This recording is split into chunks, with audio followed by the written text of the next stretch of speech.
Hello everyone, and welcome back to Let's Play The Legend of Zelda Majora's Mask. Off camera went ahead and deposited all my rupees. Finally I remembered to do that, and also in the last episode we flipped over the tower. Now, speaking of flipping over the tower, these flipped over blocks have Triforces on the bottom of them, which is a really cool thing to think about why that might be there, and I think the theory goes that the creators of this temple kind of desecrated the Triforce's image in this area, or they don't like the Triforce and they don't believe in the gods, or the goddesses, I guess, of Hyrule or whatever. So that's kind of a cool theory to think about. But I kind of want to show you that if you just kind of creep over to the edge here, I think it'll pan down the camera. There we go.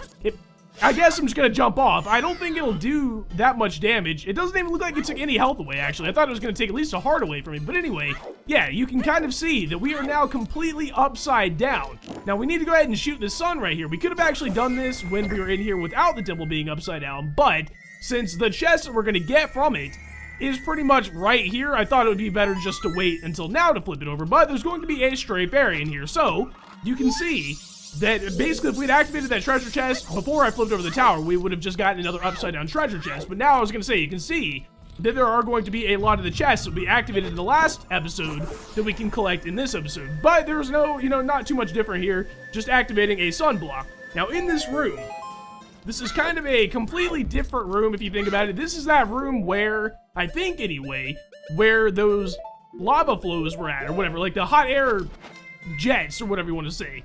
We can fly on those as the Deku again, and we're going to have to do that quite often in this room to complete everything that's in here. But as you can see in the top left, there is a treasure chest in there that we need to get.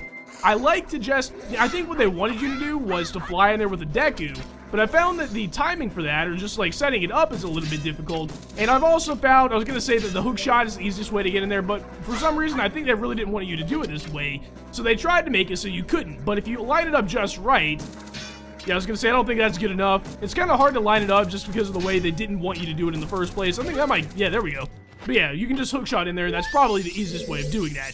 But yeah, speaking of the hot air jets, we do need to traverse this room. There are a couple of things that we need to do in here, and all of them will utilize the Deku in one way or another. The first thing we might as well do is fly all the way up and over to the other side of the room, because there is a switch on the ground that we need to hit. Now this switch right here obviously cannot be activated with the Deku, so might as well take off the mask and activate it with Human Link, but we do need to play the Elegy of Emptiness once again to wait on the switch, because I don't know if you guys caught that, but it made the fire die down up there on that platform, and we're going to be able to fly up there and get, I believe, another Stray Fairy out of that treasure chest. I always miss that one, so I hope I remember. But anyway, before we go up there, might as well go ahead and activate, or equip, I should say, our light arrows, because there is another sun up there that we need to activate, much like the one in the first room. The only problem is, this one is going to, I don't believe you can hit this one when the temple is right side up, but what this one does is activate a treasure chest that is upside down now. So what we're gonna have to do to get that one is go back when the temple is right side up, and all you have to do that is just activate that crystal or the gem or whatever at the front again with a light arrow. Not too bad, but there is one more thing that we need to do. If we come in here to this little thing right here, this little hallway, I guess, there's a switch on the ground. Of course, can I activate it as a Deku? We swam by this. Remember, if you guys remember back when there was that Dexa hand that threw me, this is that switch that was on the ceiling. I don't think I mentioned it, but we did swim by it, but now there's no water in here, so we can just walk in here and get that. Might as well go ahead and just hook on to the treasure chest. That way we don't even have to worry about that enemy knocking me off the bridge right there or anything. But in here we get a key. Now we do have to have this key to complete this temple, because there are no other keys we can get. And there is a locked door in this room that we need to get through to get to the next room, I guess you could say. And you know what? I did just remember, speaking of forgetting, that we need to collect that treasure chest. And I specifically hit that switch to make the fire die down over here. I almost forgot. I don't know why. Every single time I play this game, if I try and get all the Stray Fairies, that one right there is the only one that I forget. It seems like, anyway. Now, we might as well go ahead and try and hit these mines. We've seen these in other temples. It doesn't look like I'm going to be able to, so I'm just going to forget about it. In the next room, though, we'll be able to use the hookshot technique like that and blow up some mines, and you're actually going to have to, or you won't be able to complete it. I don't think, anyway, unless you have some, really good maneuvering with the Deku flower. Now, there's nothing but rupees here, so I guess that wasn't really what I wanted. I wanted some magic, because in the room after this, we're going to need some magic to complete the room, and not just a little bit of magic, quite a bit of magic. But if we look up at the ceiling, there is a lot of fire up there, or lava. Now, we don't really have any way of getting across this room, but if we flip it over by shooting a light arrow at that ruby, or the gem, or whatever, we can use our Goron form and roll across, or just walk across or whatever, and get across without having to, first of all, take any damage, and second of all, that allows us to get across the room in the first place. And I'm trying to remember what room this is in the not upside down temple. I can't remember even coming in this room. I guess I'm just losing my mind at this point. But if you guys know what room that is, I would love to know. Anyway, in this room, this is the room that I was talking about, we're gonna need a lot of magic. We need to move this block right here all the way to the other side of the room, but we can't just push it over there. It would not be that easy. But these guys right here will drop arrows and magic, and that's really important because we need arrows and magic to flip the room over to get that block into this hole. The problem with that is there are indentations on the floor and stuff, you know, like raised up spots, I guess you could say, that you can only get over by flipping the room over. So, since this is going to take quite a bit of time, I will speed this up and meet you guys at the end of the room.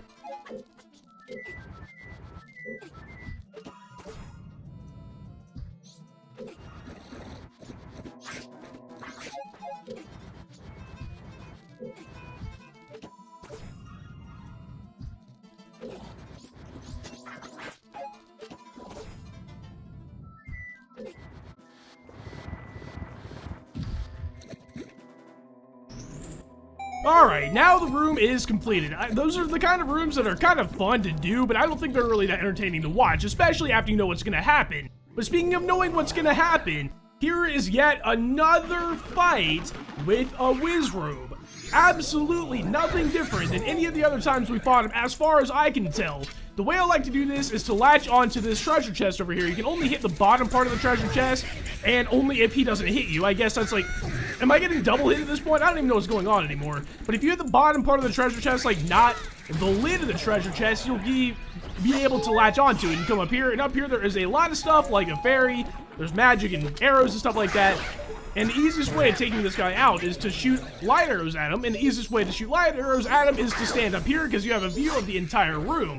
Now, you don't want to jump in that white hole over there because if you do, you have to, I don't remember where it puts you, but I'm pretty sure it puts you back in a previous room. I definitely don't want to try that right now because we are actually, believe it or not, fairly close to the end of the temple already. The second half of the temple is more like the last fourth of the temple or something like that, so I guess he's dead already. I don't have like my headphones in at this point, so I couldn't hear his like crying death or anything, but I saw his death animation, so you know what, doesn't even matter. Anyway, that spawns a treasure chest up there that we can latch onto, so you have to be in the Wizz Room to get through this room.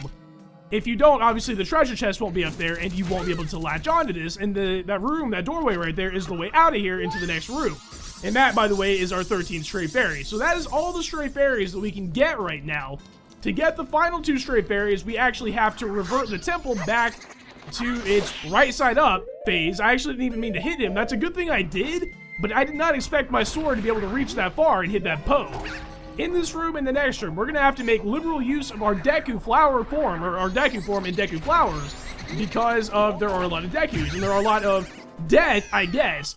In the next 2 rooms, there are these open bottom rooms that you have to fly over, which I really like these 2 areas, because it kind of lends more credence to the atmosphere. Like, before we could have been upside down, we might not have been. Now, though, you can see that we are upside down, because if you look down, you can see the sky. Now, here we have a new enemy. I have to be kind of careful. These guys are the Death Armos, a temple guard. If you shoot light arrows at them, basically what happens after that is you just stand under them and they will crash down into the ground. And that is how you can take them out. But I like to just avoid them altogether. They're not really worth dealing with.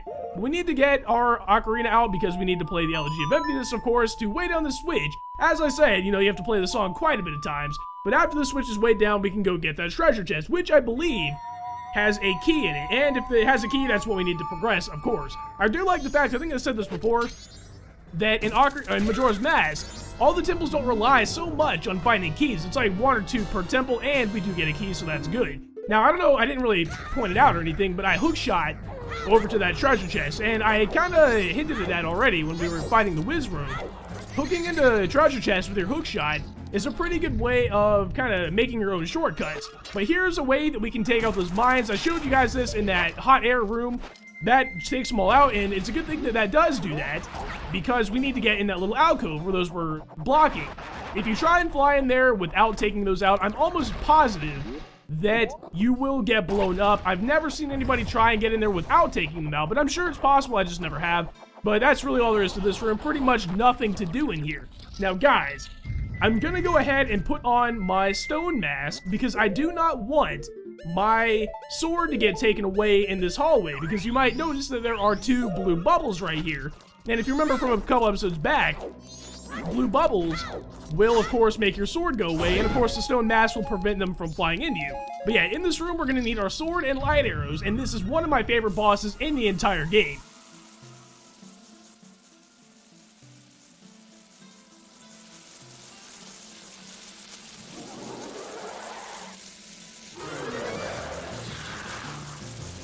Now, before we get started with fighting, I want to go ahead and examine him. This is Gomez. There's no way to end it if we can't get those bats away from it. Does it shed any light on the situation?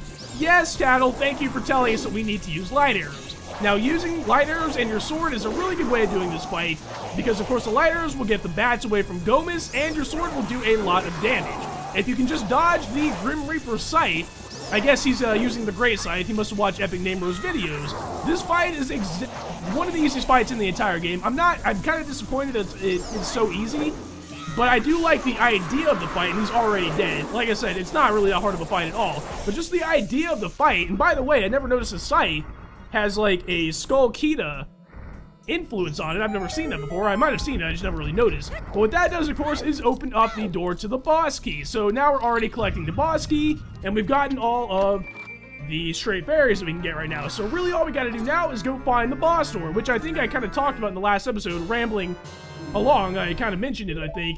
We're going to go to a room that we already went to when the temple was right side up. But this time, because the temple is in a different configuration, I guess, we're going to be able to get to the boss door. And the way we're going to do that is we're going to go back to the first room in the temple, but we're going to go, we have a shortcut that we can use. And you know what, I just realized, by the way, that it's getting very late. I forgot that I need to worry about the Anju and Kafei side quest, so hopefully I have enough time to beat the temple and then go do that, because if not, I might have to just kind of bail out of the temple right now and come back. But I think we have enough time. All we really got to do, like I said, is beat the final boss, and we're done with the temple for now. I can come back after I talk to Anju and Kafei to get those final 2 Stray Fairies if need be. But if you guys remember, I had to go talk to Kafei in the laundry pool at like 4:15. That event lasts until 10 at night, and that is the next event that I have to do, which of course I won't show because I've already shown it, and I don't want to waste you guys' time. But over here is that shortcut, and I'm going to go ahead and put on my stone mask again because I don't want that guy, that Tower Armos, or whatever they're called, Death Armos, I don't want him to knock me off this platform.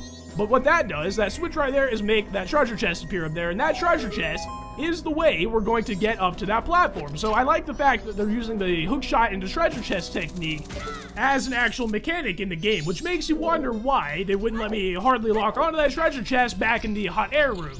But in this room, we're going to be fighting yet another Igor. Not, I guess, too much point in examining them again. I've noticed this one seems to like dodge the light arrows a little bit better. Maybe I just have made that up for myself because it looks like it's going fairly well right now. I guess I'm just going to take him out without too much of a problem at all. I don't know why these bosses are even in the game, these enemies. All it takes is a light arrow or 2 or 3 or 4. I think it took 4 light arrows that time, but still, it's really easy. Beating that enemy, though, will allow me to get this treasure chest right here. And this treasure chest has one of the coolest masks in the entire game in it, I think anyway. The only problem is you can use it in one room in the entire game unless you use glitches, and that mask is the Giant's Mask, which will allow us to turn into a giant. It's kind of a transformation mask, but not quite, and we'll be able to use it fairly shortly. Now this room right here is the room that I was talking about before. I think this is what I was saying before. This is that same room that we were in before because there's that open treasure chest. I don't know why I'm so caught up on the idea that this is that same room. It's really not that big of a deal. But the idea is, if you come over here, the boss door is right here. I don't remember seeing that boss door when we came through here for the first time. But before I go to that boss door, I want to come over here and grab these pots because they drop magic pretty much every single time, because I know you're going to need magic for this upcoming boss fight. The Giant's Mask completely relies on magic to keep you in your giant form or whatever, so you have to have, I would say that the extended magic meter makes this a lot easier. But for this boss fight, all we have to do is jump into this. I always thought that was a really cool way of entering the boss room, but now we are in what looks like a Star Fox 64 map, and I hope you guys enjoy the introduction of my favorite boss in the entire game other than the final boss.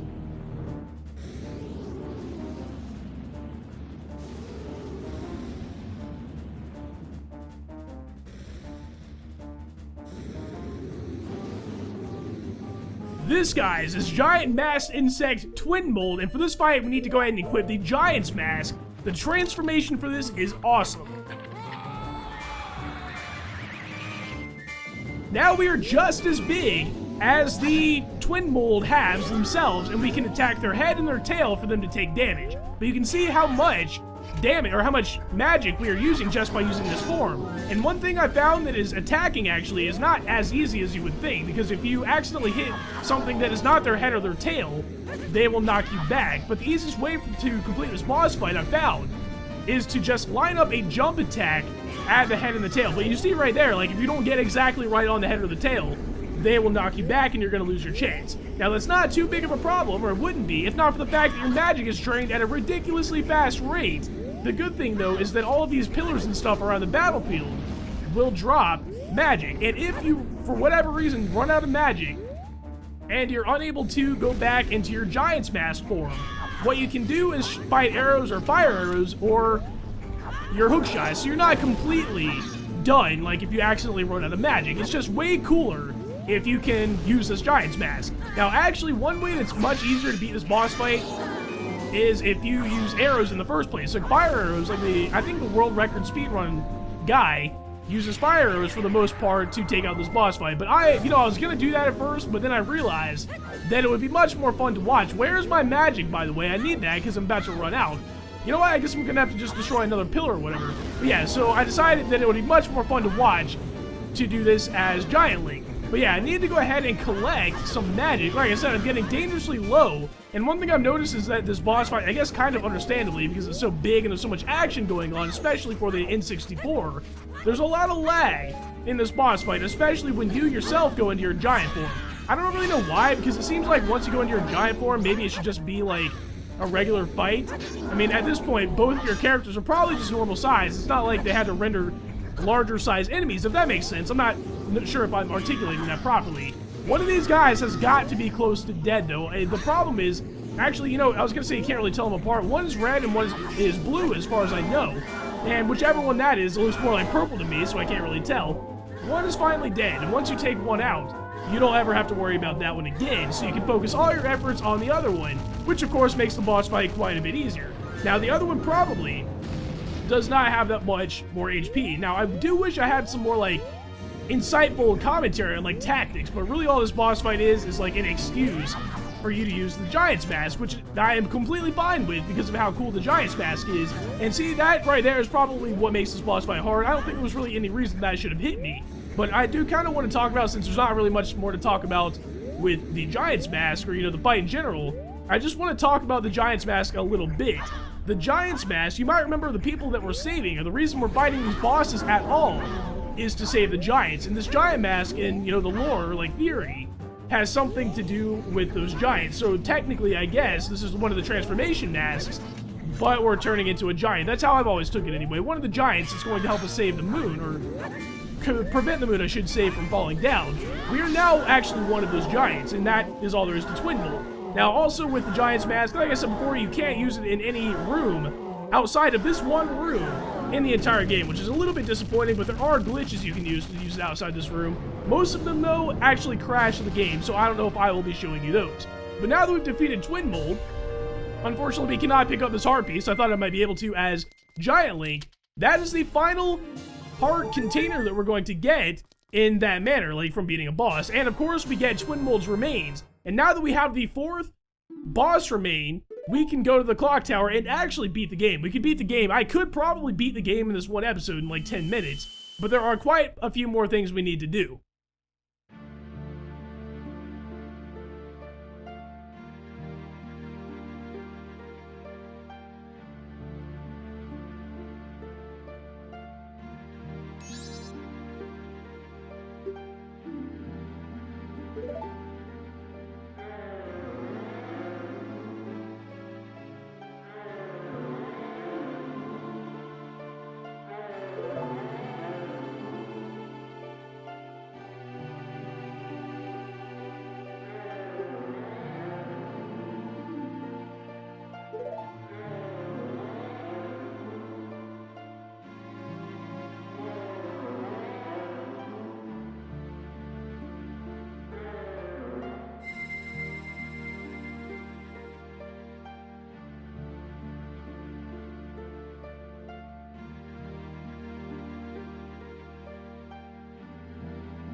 Well, I guess the people of Ikana, the dead people of Ikana, can now finally rest in peace, but what we need to do is help the people that are still living. I will meet you guys back in Clocktown. Actually, I'm not sure what I'm going to show here, because I have already shown you guys this. I have to go back and talk to Kafei and Anju and do that side quest again. I think I still have time. Hopefully I didn't waste too much time fighting Twin Bull, but anyway, I will see you guys in just a second.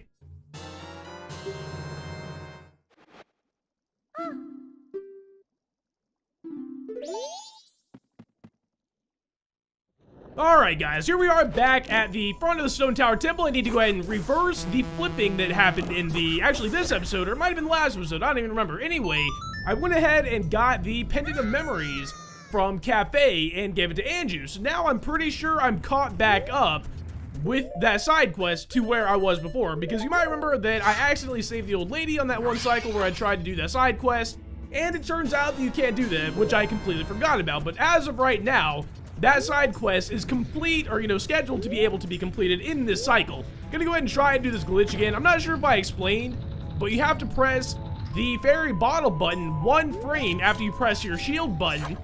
And I know it was way too late. Luckily I got it. If you press it at the wrong time, like at the really wrong time, you will accidentally use the fairy in the bottle. And the reason that's a bad thing is because you can no longer do the glitch at that point. So at that point, you would just have to do it the regular way.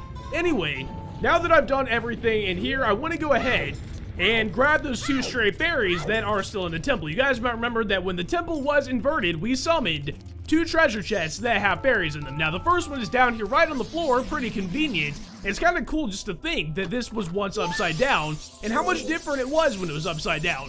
Now, the final Stray Fairy is kind of back in the temple, kind of far away, and at this rate, I'll never get there, so I will meet you guys back where that Stray Fairy is.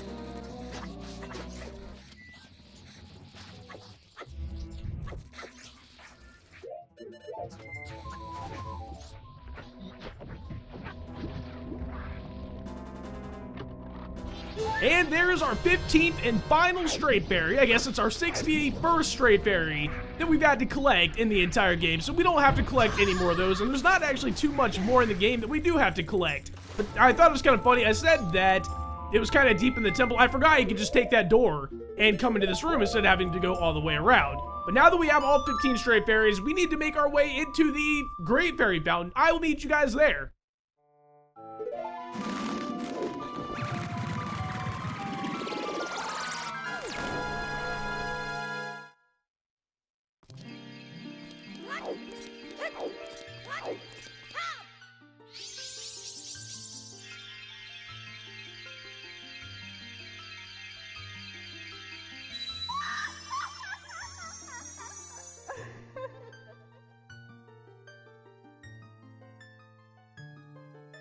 Oh, compassionate young one, I am the Great Fairy of Kindness.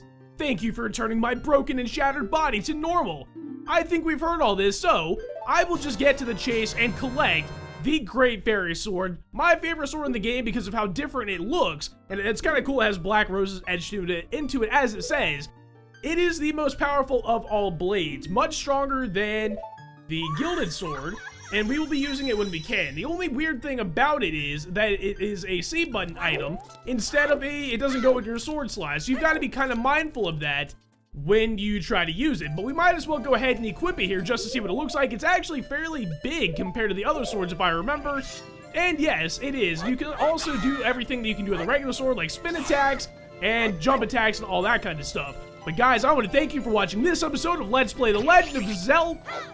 That's not gonna stand in this house. Might as well go ahead and take out this bird. I don't even remember what they're called. They don't even deserve to have a name at this point because they interrupted me in my outro, and that is a title that only Hainer and Kingdom Hearts 2 is allowed to have. But anyway, I want to thank you guys for watching this episode of Let's Play The Legend of Zelda Majora's Mask, and I hope to see you guys back for the next episode.